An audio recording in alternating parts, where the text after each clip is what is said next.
A'udhu billahi minash shaitanir rajim. Bismillahir rahmanir rahim. Alhamdulillahi rabbis samawati wal ardi wa nunazzilu minal qur'ani ma huwa shifaa'un wa rahmatul lil mu'minina. Alhamdulillah. Assalamu alaikum wa rahmatullahi ta'ala wa barakatuhu. Yan uwa barkamu da wannan lokaci, barkamu da sake saduwa a wannan channel mai albarka. Muna ma kowa fatan alkhairi da fatan kowa ya wuni lafiya kuma cikin ƙoshin lafiya. Insha Allahu ta'ala a yau kuma da yardan Allah da izinin Allah tare da taimakon Allah ga mu ɗauke da ramuwar gayya, ma'ana a jifan maki ko a azartar da maki insha Allahu ta'ala.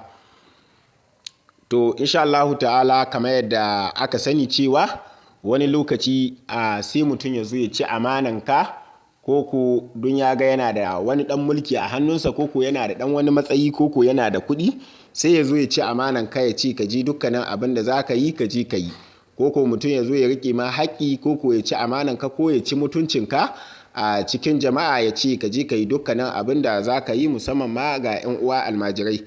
Sai a ce mutum gashi almajiri sai wani ya zo ya ci amanansa ya ce ya je dukkanin abin da zai yi ya yi, ko mutum ya ga wai yana da ɗan wani ɗan takama sai ya ce ka ji za ka gani. To insha Allahu ta'ala haka ne muka kawo wannan sirri saboda wannan kes ne yasa muka kawo wannan sirri. To amma 'yan uwa akwai gargaɗi da za mu yi akan wannan sirri. Ya ku 'yan uwa ku sani cewa dukkanin abin da za ka yi to ka tsaya ka yi shi a bisa dalili, domin idan ka yi shi ba dalili ba a cuce ka ba ko wani ya zo ya baka kuɗi ya ce ka ma mutum abu kaza, to haka sani akwai Allah. Saboda haka ya ku 'yan uwa wannan sirri mun ba da shi ne ga wanda aka zalunta ko wanda aka cuta, amma ba mu yarda haka kawai don kana bakin ciki da mutum kawai ka ji ka yi mashi wannan sirri ko don wani ya biya ka kuɗi ka ji ka mai wannan sirri. Idan kuma ka je ka yi shi to ka sani akwai Allah. Saboda haka ya ku 'yan uwa a kiyaye insha Allahu. To wannan sirri zai yi amfani ne ga wanda aka zalunta ko aka cuta. Idan kana son mutum ka ɗaura mashi rashin lafiya ka raba shi da gidansi, to za ka yi wannan sirri lallai insha Allahu ta'ala. To amma ga wanda ya cuce ka ko ya zalunce ka ko ya ma wani abu wanda bai kamata ba, to idan kuma ka mai, to kwana biyu ka ga ya gane kuransa, to sai ka zo ka cire abin lallai insha Allahu ta'ala. To yadda za a yi shi ne, idan haka ta faru da kai sai ka ɗauko takardanka da bironka, sai ka ɗauko tawadiyanka da alƙalaminka, sai ka samu guntun ƙarfi ko allon ƙarfi ƙarami ko dai wani ƙarfe wanda zai ishe ka, ka rubuta wannan sura da kake gani, wannan sura da kake gani da kuma wannan talasamai insha Allahu ta'ala. To yadda ake yi sai ka zo ka rubuta alam tara kaifa fa'ala rabbuka bi ashabil fili, sai ka bayan ka yi bismillah,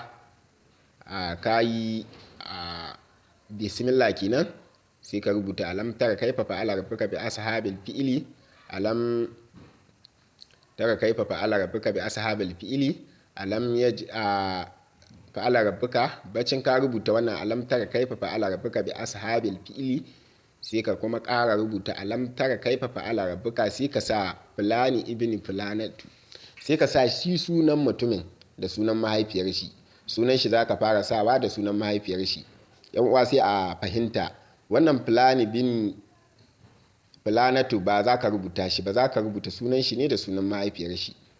Sai ka je ka rubutunka na gaba kamar yadda kake gani, alam yaj'al kaidahum fi taqyi, alam yaj'al kaidahum, sai ka rubuta fulani bin fulanatu.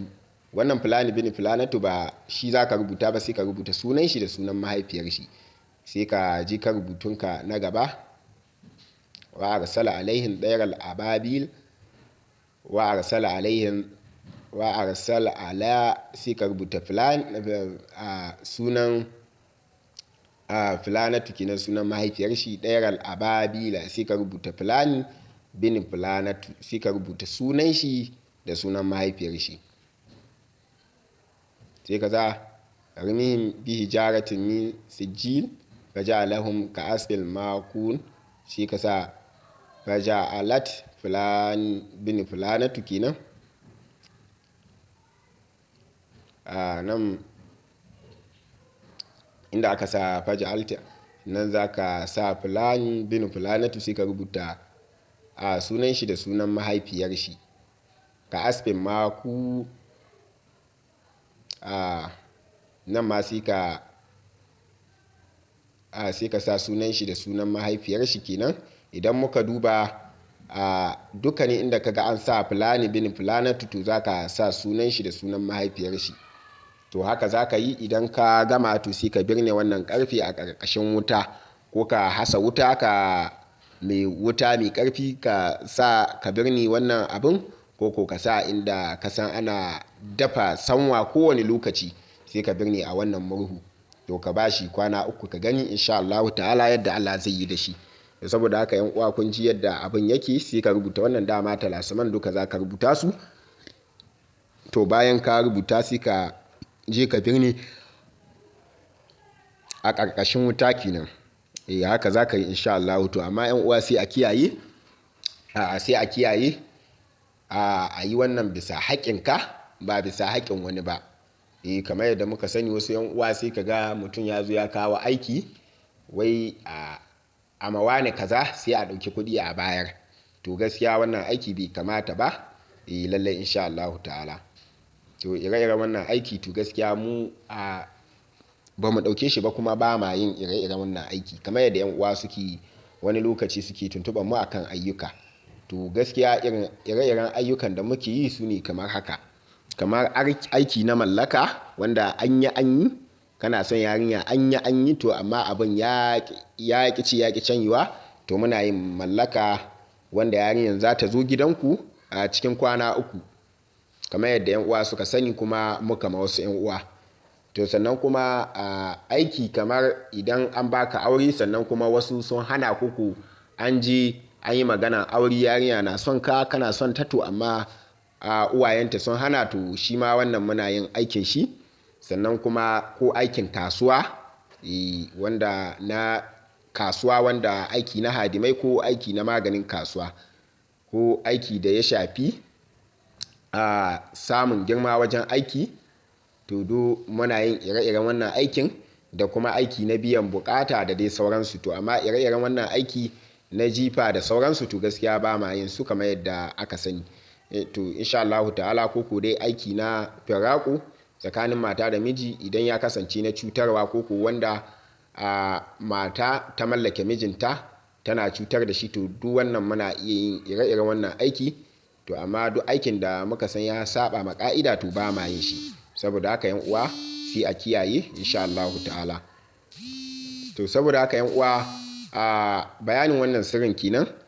Insha Allah ta'ala anan zamu dakata. Kada a manta da danna like a wannan bidiyo, subscribe to YouTube channel kenan, wannan channel kenan, sai a yi subscribe nata, sai a yi like a wannan bidiyo, sai a yi sharing zuwa ga yan uwa domin su ma su amfana.